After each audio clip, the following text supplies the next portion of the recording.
Proposta pedagógica da educação infantil, município de Bauru. Parte 1.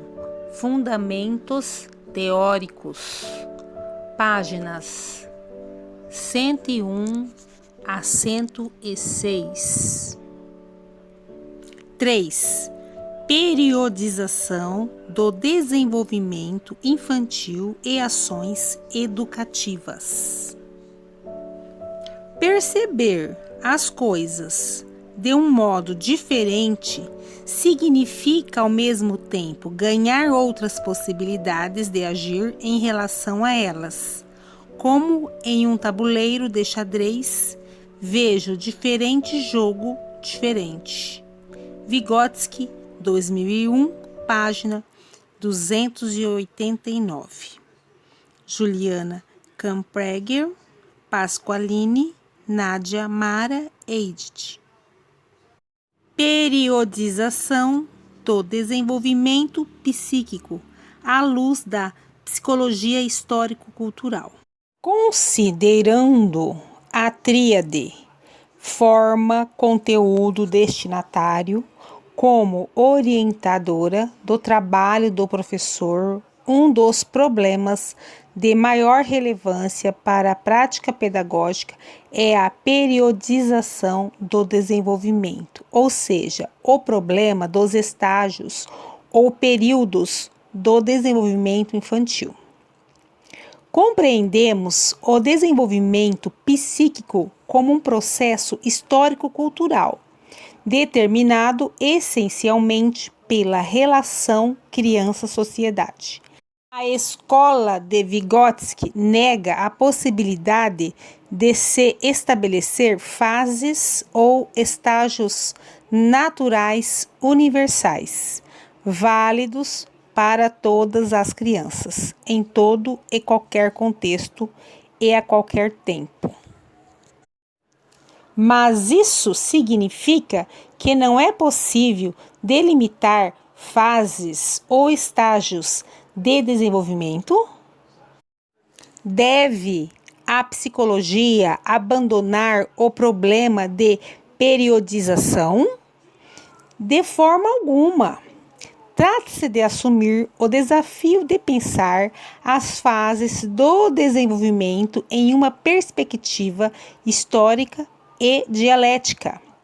Os períodos do desenvolvimento infantil são condicionados pela forma de organização social e reprodução da existência a cada momento histórico, até porque a própria maturação biológica do organismo e, em particular, do sistema nervoso, é condicionada pela experiência sociocultural do indivíduo. Como explica Leontiev, 2001, BP 65, nem o conteúdo dos estágios, nem sua sequência no tempo são imutáveis e dados de uma vez por todas. As condições históricas concretas exercem influência tanto sobre o conteúdo concreto de um estágio individual do desenvolvimento, como sobre o curso total do processo de desenvolvimento psíquico como um todo.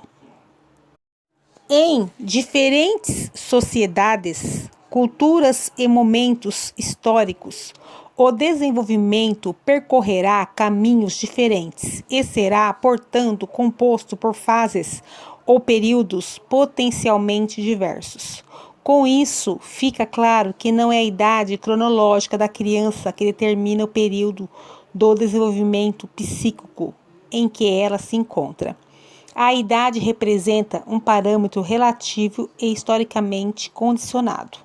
Ao lado do caráter histórico dos períodos do desenvolvimento, outra proposição fundamental da teoria de Vygotsky sobre o desenvolvimento psíquico infantil é a compreensão de que este não constitui um processo meramente evolutivo, linear, de aumento gradativo ou quantitativo de capacidades, mas caracteriza-se por rupturas e saltos qualitativos. Trata-se de um processo que se caracteriza por mudanças qualitativas, mudanças de estado, ou seja, mudanças na qualidade da relação entre a criança e o mundo.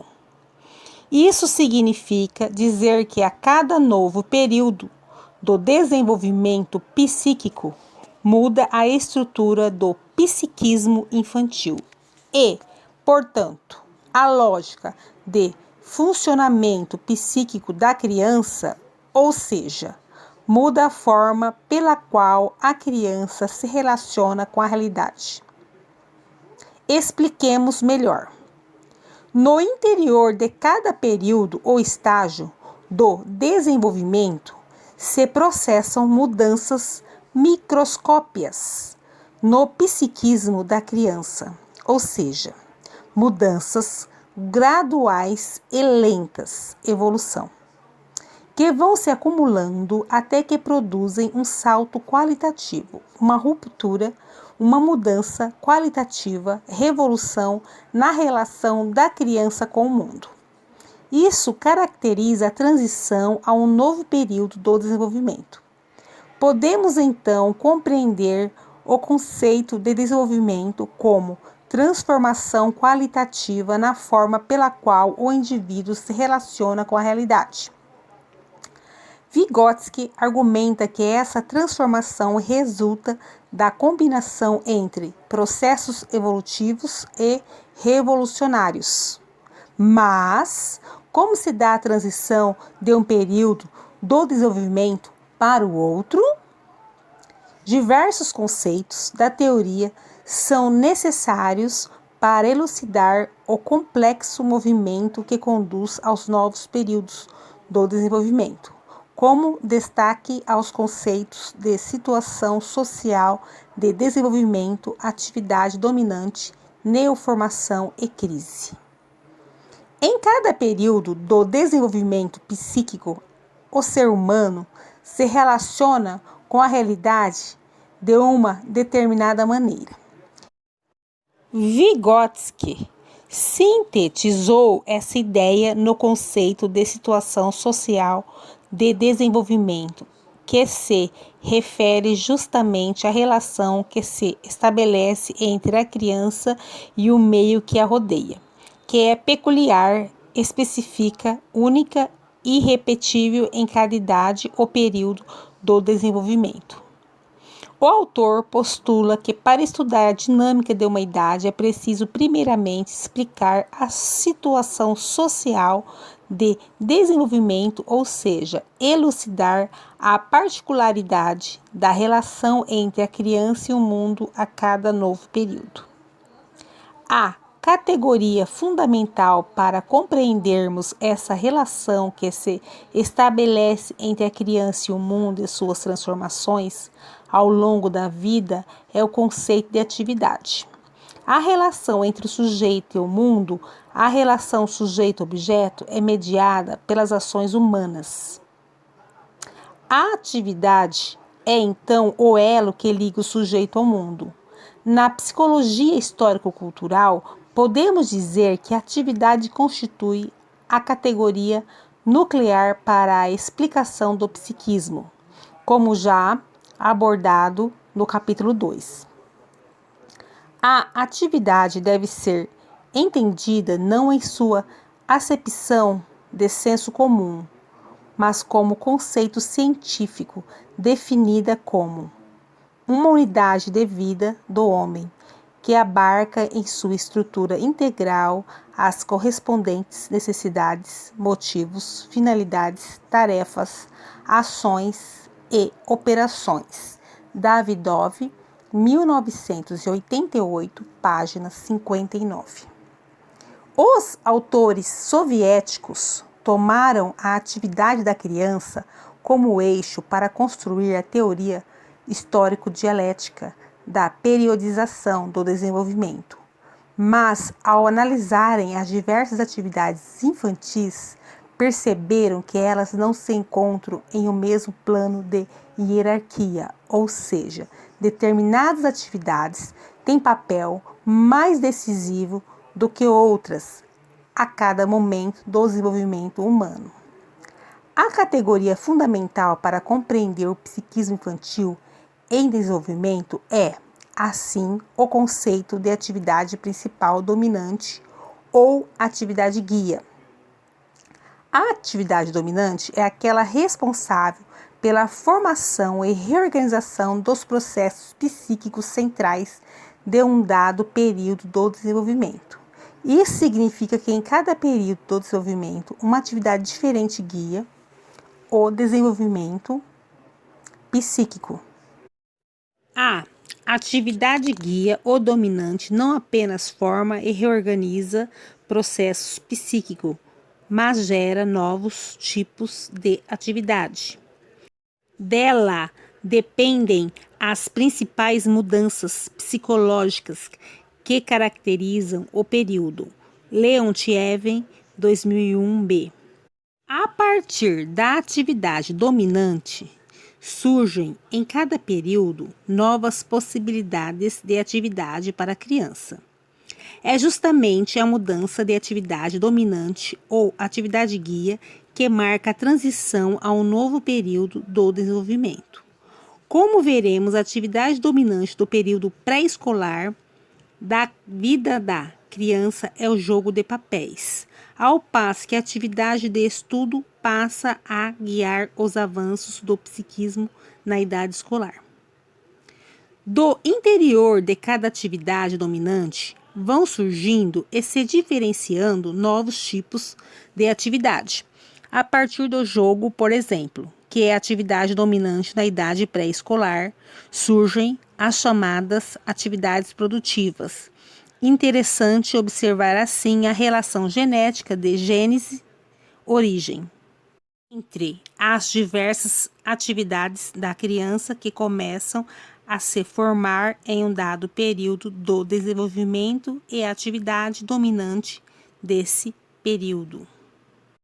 Leontiev, 2001b, página 66, explica, nesse sentido, que a mudança de um período a outro do desenvolvimento se produz quando surge uma contradição explícita entre o modo de vida da criança e suas potencialidades, as quais já superaram.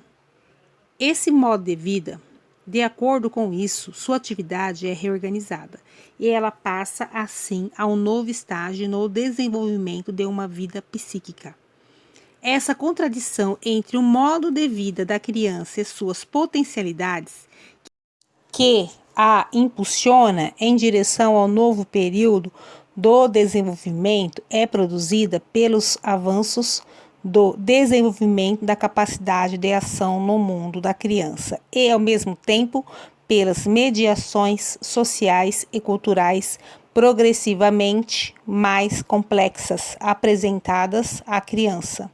De acordo com Pedrowski, 1980, página 140, a atividade das pessoas desde os primeiros anos é regulada pela experiência da humanidade e pelas exigências da sociedade.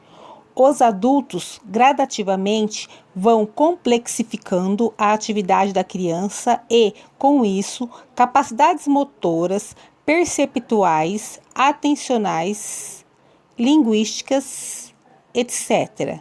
vão se desenvolvendo. Nesse processo, novos motivos vão sendo criados e, então, a criança passa progressivamente a se relacionar com a realidade de uma forma também mais complexa. Sobre este aspecto, Sforni, 2004, página 93, afirma: a antiga atividade, estando totalmente dominada, perde o sentido e a criança busca, nas interações sociais, um novo conteúdo para as suas ações.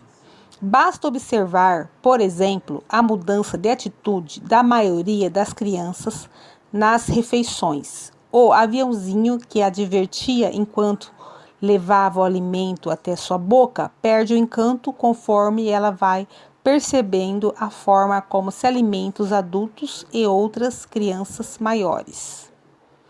A transição ao novo período é, portanto, marcada pela mudança na atividade dominante, que expressa ao mesmo tempo em que produz um salto qualitativo na consciência da criança, engendrando uma mudança qualitativa na sua relação com a realidade.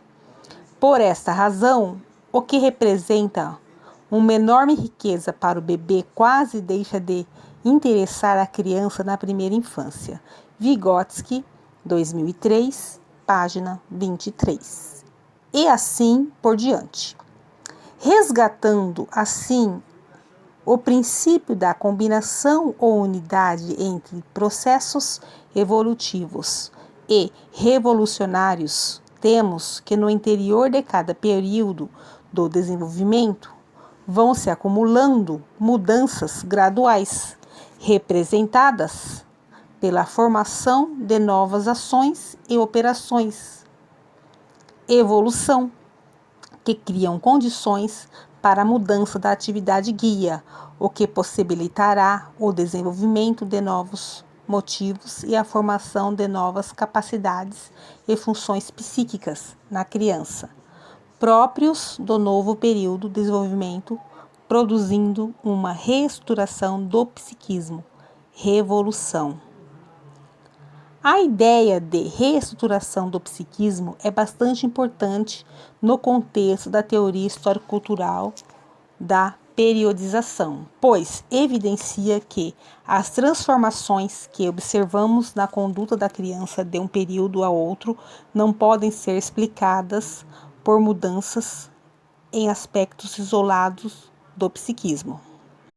Não se trata de uma mera ampliação na capacidade de atenção e de memorização, somada a uma gradativa ampliação da capacidade de pensamento, por exemplo. Trata-se de uma mudança qualitativa do funcionamento do psiquismo como um todo, envolvendo todas as funções psíquicas e reorganizando as relações que existem entre elas. Na primeira infância, por exemplo, não temos uma mera ampliação da capacidade de percepção da realidade, mas uma mudança qualitativa na percepção que resulta da nova relação que se estabelece entre percepção e linguagem. À medida que a criança apropria-se das palavras, sua percepção dos objetos do mundo se torna semântica. Ela passa a perceber os objetos como pertencentes a uma dada categoria. Isso é um cachorro, isso é um relógio, etc. Tornando-se, assim, cada vez mais capaz de captar as relações entre eles. Ainda a título de ilustração das mudanças qualitativas nas funções psíquicas entendidas como um sistema interfuncional, podemos pensar no desenvolvimento emocional da criança que ocorre na idade pré-escolar.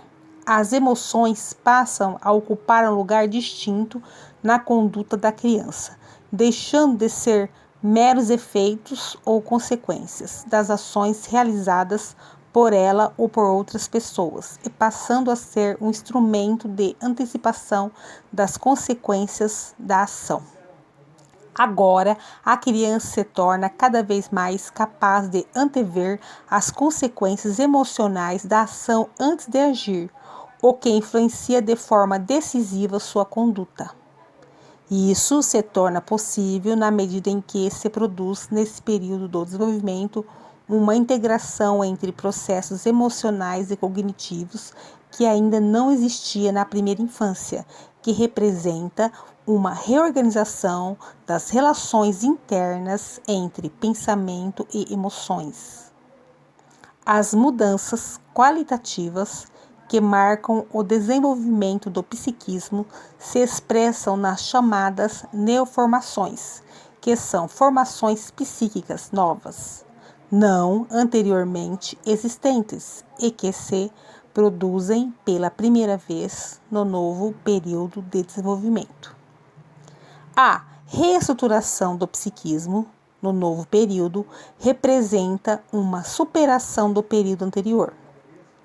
Lembrando que, no campo da lógica dialética, o conceito de superação pressupõe a incorporação daquilo que foi superado. As novas formações psíquicas superam as existentes no período anterior, ao mesmo tempo em que se tornam como base. Por isso, a cada novo período, as novas conquistas estão sendo engendradas no psiquismo infantil, já que lançam ao mesmo tempo as bases ou premissas para o desenvolvimento no período subsequente. É por essa razão que não falamos em etapas do desenvolvimento, mas sim em períodos. Uma etapa se inicia quando se encerra a anterior, mas um período começa a ser gestado ainda durante o anterior. Como uma linha acessória do desenvolvimento que vai paulatinamente se amplificando até que se converta em uma linha central de desenvolvimento na transição ao período seguinte. Para que todos esses conceitos apresentados possam ganhar concretude, é preciso que avancemos no entendimento de quais são as atividades que guiam o desenvolvimento do psiquismo da criança ao longo de sua vida, e quais as novas formações psíquicas por elas engendradas. Cabe, então, perguntar: quais são as atividades que guiam o desenvolvimento psíquico em cada período? Quais as principais mudanças qualitativas que marcam cada período do desenvolvimento psíquico?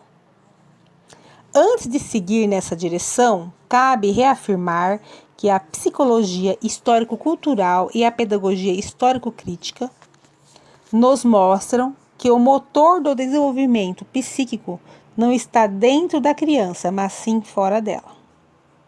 Ao analisarmos o processo de complexificação da atividade infantil, devemos ter a clareza de que não estamos abordando um processo natural e que se produz espontaneamente, necessitando ser apenas estimulado ou incentivado. Martins, 2006. Mostra que a atividade humana, em seu sentido pleno, consiste para a criança pequena em uma meta do processo de desenvolvimento. A possibilidade de alcançar esta meta está estritamente vinculada às condições objetivas de sua existência. A riqueza e a diversidade do mundo a que a criança tem ou não acesso determinam, em grande medida, seu funcionamento psíquico, já que, lembrando Marx, 1986, página 46, a verdadeira riqueza espiritual do indivíduo depende da riqueza de suas relações reais.